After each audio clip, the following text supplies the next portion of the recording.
I just gave this talk at a conference, and I wanted to share it with you folks. And the title of the talk, and I've compressed it for you, so you don't have to listen to me talk for 45 minutes, is Psychedelics: A Paradigm Shift in Mental Health and Consciousness Expansion.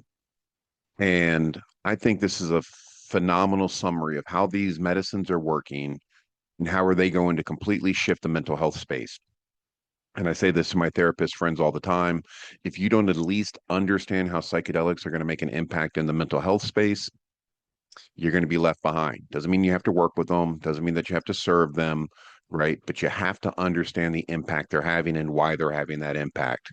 So let me go through this with you, and I hope this sticks because I think it's really important information for facilitators, guides, and therapists. Because I think one of the most exciting thing about psychedelics is that they don't just treat symptoms. Okay. They have the potential to fundamentally shift how people perceive reality. And if you've had an experience, you understand what I'm talking about. And what we know is when your perception shifts, so does everything else. How you think, the choices you make, the way you behave, and ultimately the life you experience. So, right now, traditional mental health, for the most part, it's focusing on managing symptoms. People take antidepressants, anti-anxiety meds, or they go to therapy to kind of help them cope with how they feel, right? And of course, these tools can be useful. Of course, I'm not trying to minimize them, but they don't all ultimately change the way someone relates to their emotions or reality. And again, I've served medicine to over 1,000 people.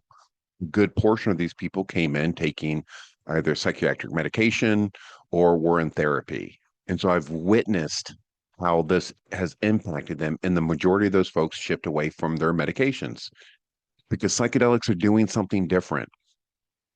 They interrupt this mental autopilot, right? In the past, I always call it the programming, your ego, whatever term you want to use. But it's the habitual thought loops, right? Limiting beliefs and rigid perspectives about who you think that you are, your identity, right? And this is what keeps people stuck. But how do they create lasting change? Because that's always been my interest. I've also witnessed many people step into the psychedelic space with a baseline personality. They have an experience, and 3 to 4 weeks later in a follow-up, they maintain that same baseline personality. So they shifted back, although they will report that they had a pretty intense psychedelic experience. And it makes sense if you understand the neuroscience around the brain. But here's how we can make it last. So let's break it down step by step, right?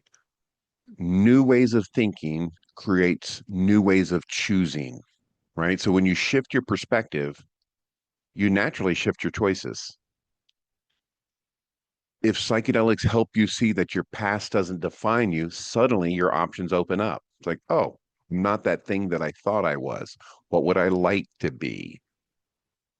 And if you once believed you were stuck, unworthy, incapable, and that belief dissolves, now your choices start aligning with a new identity, right? So if you could think of it like this, right? If every thought, emotion, and experience you had created the person that you are right now in this moment, right? If you had new thoughts, experiences, and emotions, you would be someone different, right?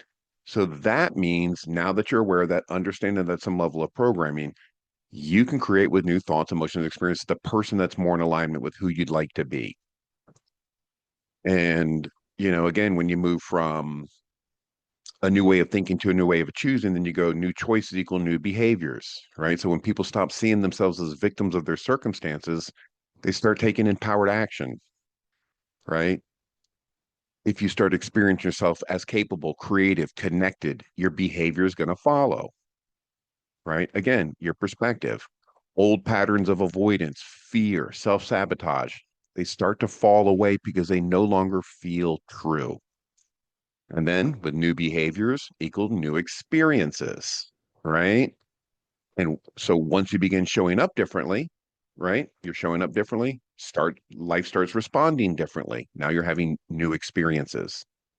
Okay. Your relationship shifts, new opportunities arise, right? and your external world begins to mirror the transformation happening within.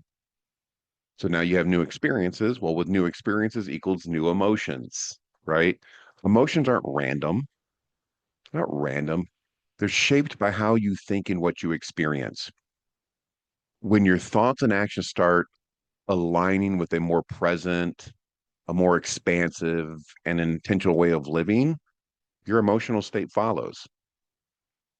Depression, anxiety, the fear of losing your grip because you're no longer operating from the same mental framework that created them in the first place, right? They start losing their grip because again, you're no longer operating from that same mental framework. And so why psychedelics work so effectively is they disrupt the brain's default mode network, that part of the brain that keeps us locked in this habitual thinking about who we think that we are.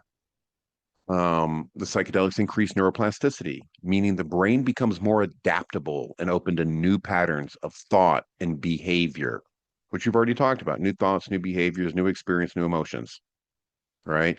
And they can dissolve this rigid perspective that's helped people see their lives differently, not their trauma, but their identity through a completely new lens. And, Joe Dispenza, who I'm an absolute fan of, says to change your personal reality, you must change your personality. And again, what I just outlined there is your thoughts shape your choices shape your behaviors create your experience or experiences, and your experiences generate your emotions. And emotions are what define how you feel about your life. Okay. So if you could have new thoughts that change your choices, and your choices change your behaviors, and your behaviors create your experiences, and your experiences create your emotions, when all those start shifting, what happens? That's the goal. And so psychedelics give people a real chance to break free from this conditioned identity and to finally experience themselves beyond their past experiences. And I think that's what makes them so powerful, not just as a mental health tool, but really as a catalyst for deep personal and spiritual transformation.